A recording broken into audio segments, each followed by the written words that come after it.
Today I want to talk about the latency or the delay inside Ableton Live. There was so many comments and questions in my DMs about how I record my modular system latency free, especially in a video where I was making like a whole song with my modular system. There was a lot of questions about the latency. So yeah, the thing is there are multiple options how to reach latency free, or I would say there are not a lot of options how to reach latency-free recording inside Ableton Live. There are a few options. Every time I want to record my modular system, I create a track, external in, select my inputs. Then it depends, I would say, on the project size. If I'm starting out a track, it's really easy to record latency-free audio with my modular system. When I go to the settings of Ableton Live, you can see your latency right here. So now it's 1.21 milliseconds. But the thing is, if your project grows, you would need a higher sample rate. And if you have a higher sample rate, your latency is going up. Again, to compensate this latency, there are multiple options. The first one, as a lot of people are doing, is like the driver error compensation, which is definitely wrong. In the most cases, you shouldn't touch this one. This is especially for sound interfaces which have a problem with their drivers, so it creates an additional latency. You should check your interface, Google a bit, read the manual, whatever, and check out if you should use this driver compensation. With the modern interfaces like I have, it's the Volt 2 by Universal Audio. It came up pretty recently, so there are definitely no driver errors with the latency, and I've left it as it is. Then there is this new option called keep latency. Yeah, so the thing is about keep latency, it's just an option for like the monitoring side, and to record things, you should turn it off. Yeah, I mean, there are a lot of latency options inside Ableton Live, but these are not affecting, I would say, the recording part as we wish. So we are going to the track right here. In the first case, I turn off the Saturn effect, and we take a look on the monitoring options right here. So if you turn it on, we can record the sequence right now here.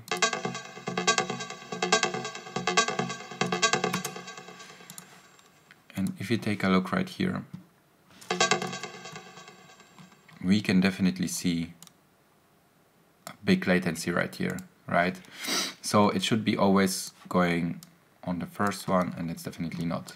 So now, if I turn the monitoring off and just record another sequence,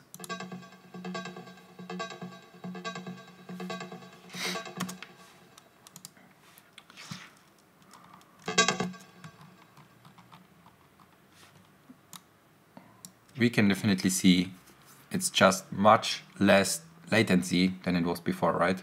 We have 6 milliseconds of a delay while recording, right?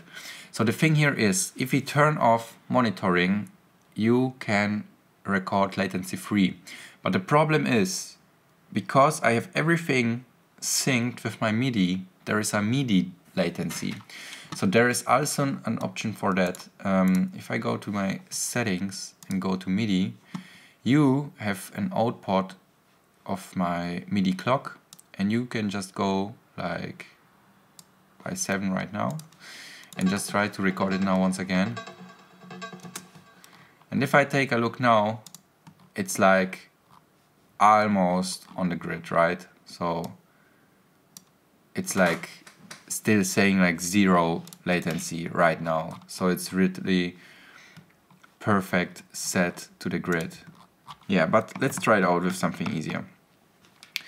I try to put a kick right here, because a kick is much more easier than this sequence to check our latency.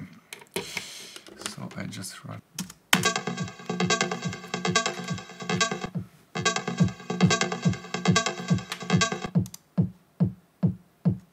Okay, so now we recorded the kick. First of all, I will go to my settings, go up at 0 again. Then I have 500 samples, which is too high. I go with 256 and record my kick.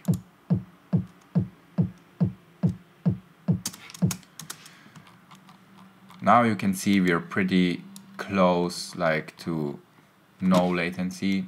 Okay, so I go into my settings. It's about 1 millisecond right now, so I adjust it right here. So we go to -3. And then I record one more time. And yeah, now it's even too early, so you can never tell, you know.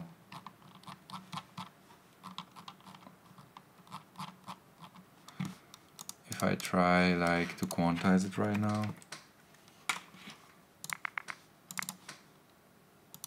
Yeah, it was too early, so I think we was like perfect with our -2 seconds.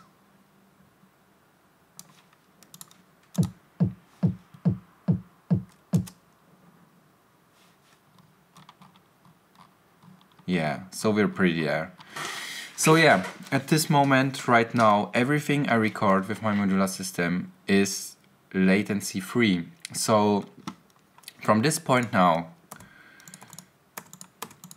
if your computer is good enough, you can just continue track by track and recording your stems, and they are latency free. You don't need to adjust everything again and keep it as it is. But yeah, the thing is, if your project grows, you use a lot of plugins, use a lot of settings, you need to adjust your buffer size. If not, you're very happy because your computer is really good enough. But also in my case, it's really rare that I have to go up with the buffer size. But if you have not the best computer, you need to go up with the buffer size, and I know this very well from my old one. So when I used to use a Windows computer, and I always have to go up like 512, even 1000 samples, sometimes 2000 samples.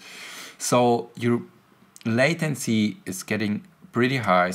And I have also an extra tip for you. So if you want to keep your monitoring on during recording, but you want to record latency free, so you have to turn off the monitoring. Just go to record your sample. Right, latency free. So create a second track. Also take the external in and turn on the monitoring right here. Turn off the track right here. And now you can go with your monitoring and record latency free samples.